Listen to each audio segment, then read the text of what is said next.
Bienvenue à tous pour une nouvelle vidéo. Oh, je vous garantis, cet engin, je vous garantis, c'est une dinguerie.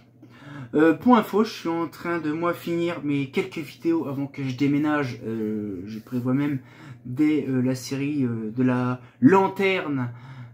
Pour info, là, il me reste plus grand chose pour le mois de janvier. Hein, ça fait plaisir.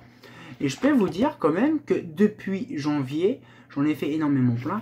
Et ça me fait beaucoup plaisir parce qu'en fait, il me reste encore 3 vidéos à faire. Et à partir de février, on verra la collection de Belgique. Et donc, c'est l'énorme bordel. Mais dès que j'ai tourné mes 3 vidéos, je vais ranger l'entièreté du bureau parce que dans pas longtemps, on va bientôt déménager. Bon, on a déjà déménagé depuis un moment, hein, bien sûr.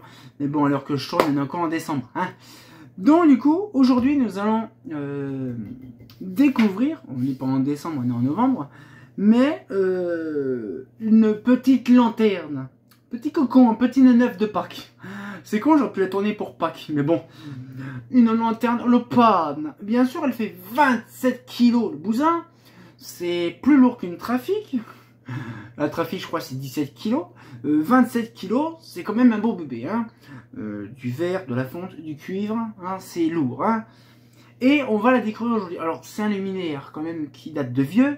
Je crois que la lanterne, j'ai moi le catalogue dans mes yeux, devant mes yeux. Alors, il y a eu pas mal de versions. Il y a eu la SF400, la 402 et la 410.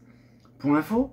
Et comme elle était non appareillée, pour info, elle était non appareillée. Et donc, du coup, ce qui fait, c'est qu'en fait, on avait la facilité de mettre soit de la incandescente, ou soit de la BF, ou soit de la mixte. Alors, vous allez me dire, ça paraît débile, mais c'est tout à fait normal.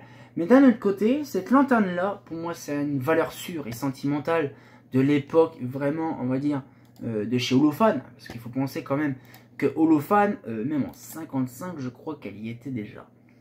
Je vérifie, je crois que... Ah oui, elle était déjà... Oui, Holophane et la SF400 date de vieux, et c'est vrai qu'elle était déjà... Oui, 27 kg, le beau bébé. Sauf qu'elle a disparu un petit peu plus tard. C'est vrai que déjà en début milieu 50, elle y existait déjà. Et c'est vrai que je suis en train de vite fait en même temps regarder. En 65, elle y était. Je crois en 67, elle y était plus. Et c'est vrai que c'est impressionnant parce que, bon, il faut penser quand même que c'était des luminaires assez fat, assez lourds pour son âge. Oui, c'est vrai qu'elle a été remplacée directement par la SF, je crois que c'était l'SF200, SF20, ouais, ça. SF20, SF40, tous ces trucs-là. Et donc, du coup, la SF400 n'existait plus en 67, donc on va dire début 50, à peu près, là je suis en train de regarder dans le 65-66, donc je crois que oui, elle y est en 65-66, ça c'est sûr et certain. Mais c'est-à-dire qu'elle a été quand même disparue depuis un petit moment. Ouais, c'est ça.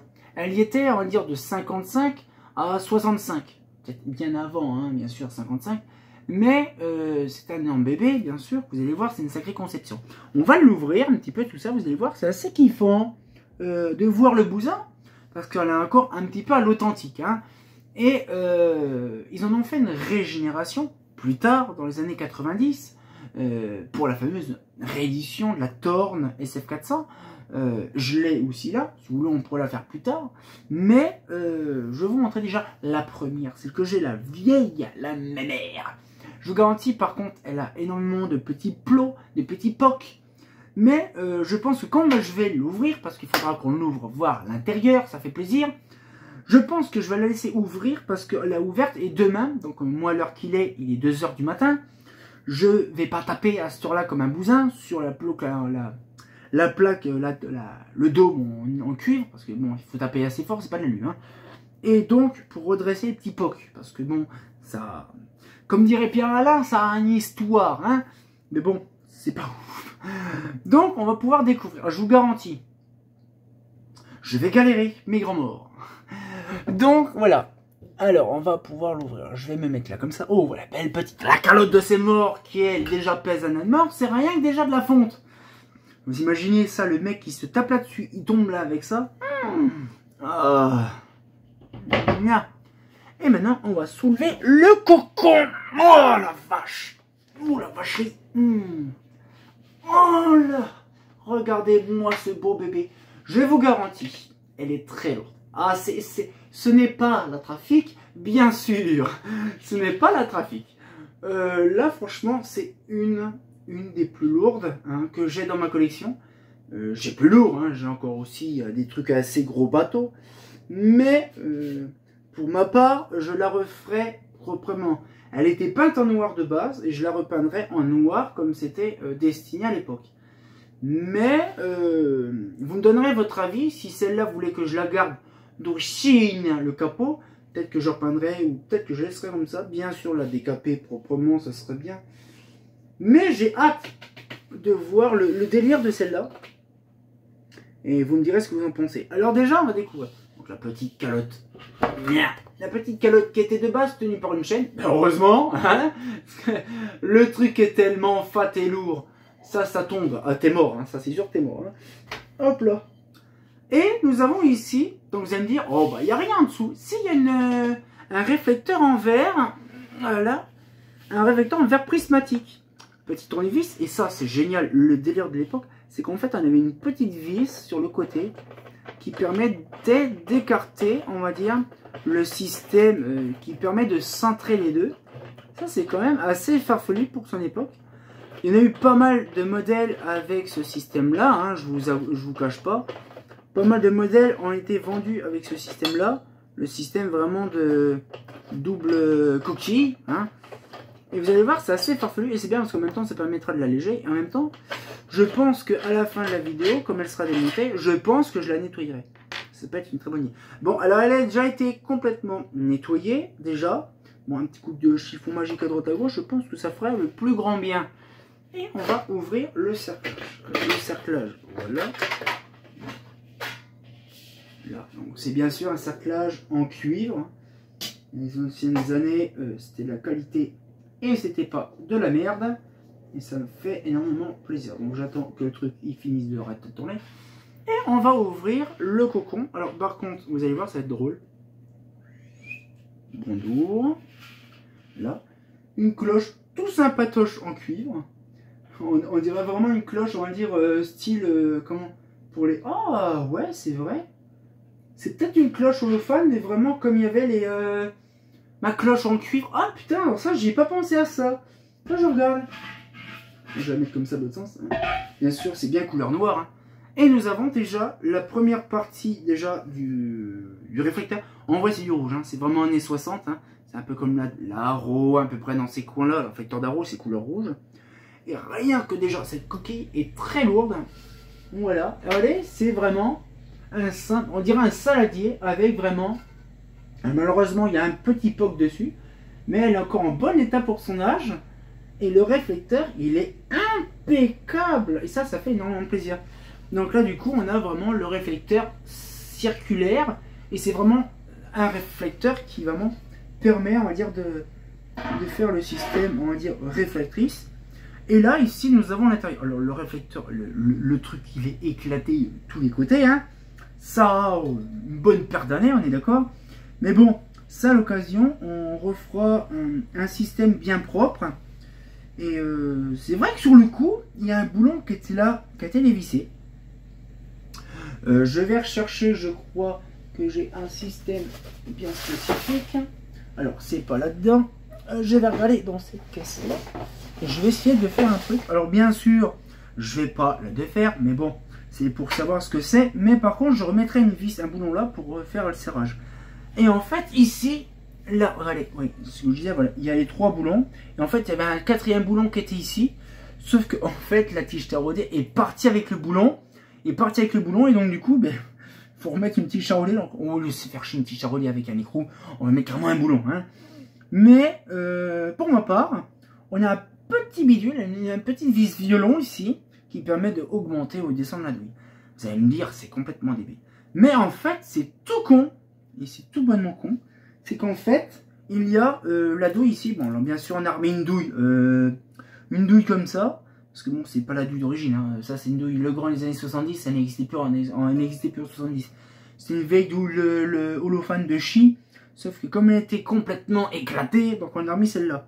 Sinon, tout est 100% d'origine. Tout se démonte encore. On a remis des boulons neufs. Hein, parce que c'était éclaté.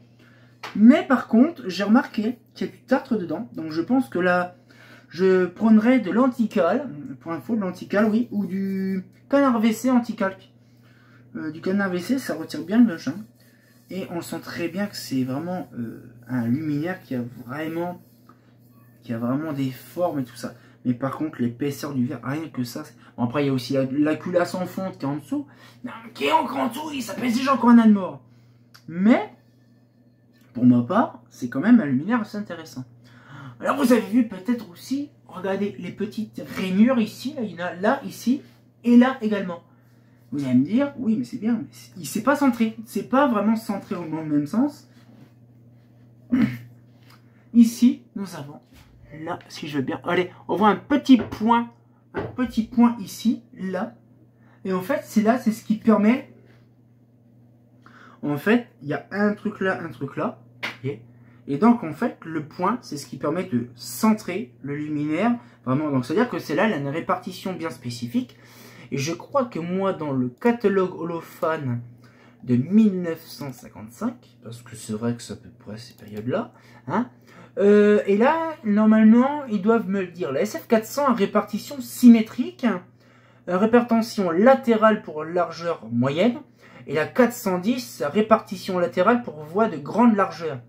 Donc je pense que celle-là, vu la gueule que ça, c'est une 402. Bon, moi je vais mettre SF400, parce que je ne sais pas vraiment le détail, mais c'est vraiment un beau luminaire. Très fragile, par contre l'épaisseur du verre, maman, hein, ça, le jour que ça pète, hein. Mais je suis bien content d'avoir ce modèle-là. Pour ma part, c'est vrai que sur le coup, c'est un énorme œuf pour justement en verre. Je vous garantis, ça nous a pris un temps de ouf, hein. Mais d'avoir... Oh la vache. Allez. Rien que déjà d'avoir ça, c'est quand même quelque chose.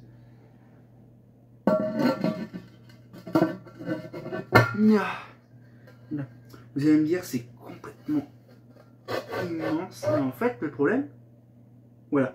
En fait, vous voyez, il y a un petit cerclage qui fait qu'en fait, il y a les trucs, et c'est vraiment impressionnant. Bon, ça fait drôle, c'est perturbant de voir comme ça.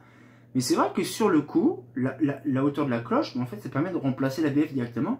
Et c'est vrai que c'est vraiment un sacré délire. En fait, ils sont amusés à prendre des réflecteurs de cloche, une cloche en question d'alu de cuivre pour les cloches en cuivre, directement dessus, rislaniser sur un côté, et ça va vraiment bien. Alors c'est vrai que c'est des cercles d'assemblage en cuivre rouge, bon, décor bronze d'armes dans les années 50. Donc bronze d'armes, c'est une couleur assez noire foncée, mais un peu verdâtre.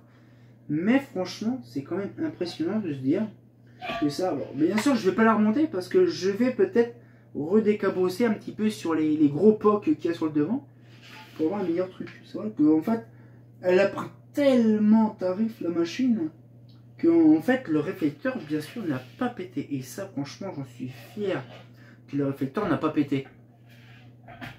Mais franchement, j'en suis bien fier et bien heureux pour vous montrer cette luminaire.